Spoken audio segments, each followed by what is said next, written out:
तैयारी चल रही होती डिस्टर्ब करने के लिए।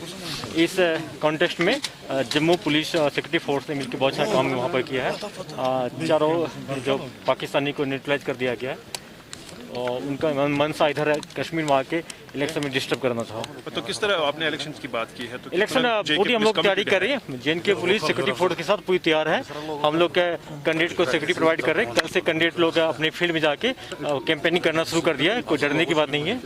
कल पुलवामा में भी वो शाम को एक ग्रेनेड हुआ था, बड़ा अनफॉर्चुनेट इंसिडेंट हुआ। टारगेट पुलिस और सीआरपी थी और जिसमें कि ग्रेनेड सिविलियन पर गिर गया, जिसमें काकपुरा में, जिसमें कि 12 लोग जख्मी हो गए।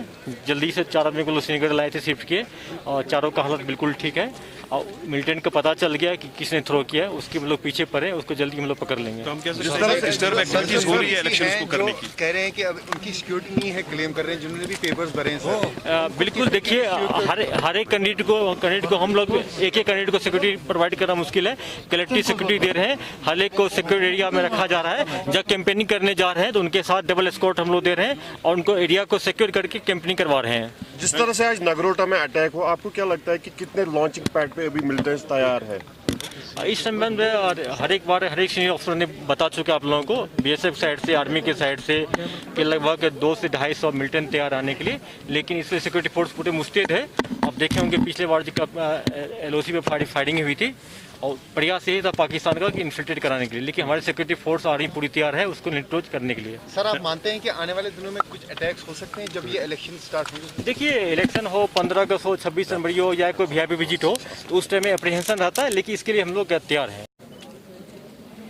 BSF का हमेशा से ये एक मोटो रहा है कि हम राष्ट्र की सुरक्षा की प्रथम पंक्ति ज़रूर हैं, पर जिन लोगों के लिए हम काम करते हैं उनके साथ रह के उनकी खुशी में भी हम सहभागी बने और उनके हौसलों को आगे बढ़ाते रहें। और जैसा कि आपने कहा कि ऐसे इवेंट से लोगों को ये महसूस होता है कि दुनिया में करने लायक बहुत सी चीज़ें हैं, अच्छी चीज़ें हैं जो हम कर सकते हैं।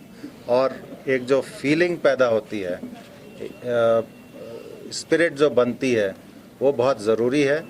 उसमें ख़ास करके स्पोर्ट्स में आप देखेंगे कि जो यूनिटी की फीलिंग होती है, स्पोर्ट्समैन स्पिरिट की फीलिंग होती है, वो उससे एक बहुत अच्छा मैसेज सोसाइटी में जाता है। Sir, as you talk about their safety, security, so as everybody knows that during past BSF played a vital role on borders also. Yeah. Recently, the number of violations across the border have been occurred on different places. What is the present position and how do you see such type of attempts done by the across the border? See, we are the first line of defense and we are committed to protect the country. We are determined to protect the country and we are fully prepared to face any challenges on this country.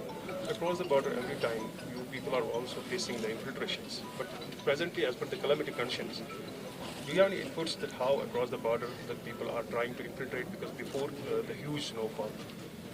Yeah, there is an attempt and we are fully prepared and all other agencies, forces, they are also fully prepared and we are tackling the situation as best as we can.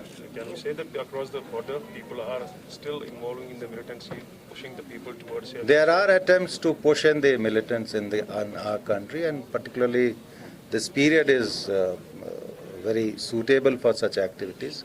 So all the counter measures we are taking are very effective and we are, as DG BSF, I can tell you, we are committed to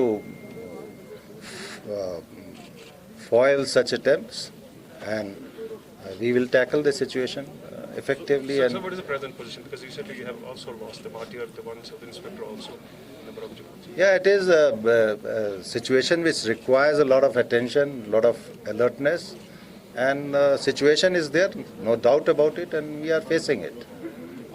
कितने launch pad पे कितने militants अभी यहाँ पे? ये जो सुबह encounter हुआ है वो जम्मू कश्मीर पुलिस ने एनकाउंटर किया है जिसमें 4 मिलिटेंट मरे हैं और जो लॉन्च पैड्स की आप बात कर रहे हैं उसके इनपुट्स आते रहते हैं तो उसको काउंटर करने के लिए, तैयारी करने के लिए हम सभी अलर्ट हैं।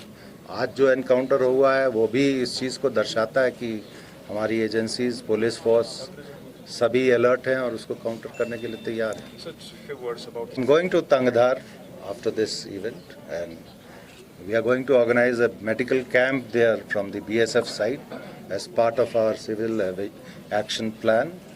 And for the civilians living in the border areas, BSF is committed to help them, provide all sorts of assistance in their difficult times. And as part of that, we continuously organize various activities. Today we are going to inaugurate a medical camp which will continue for some time for the locals, and we will provide all sorts of assistance not only for the diagnosis but also for the treatment. how much Pakistan faces losses during recent ceasefire. That has already come in the press. I need not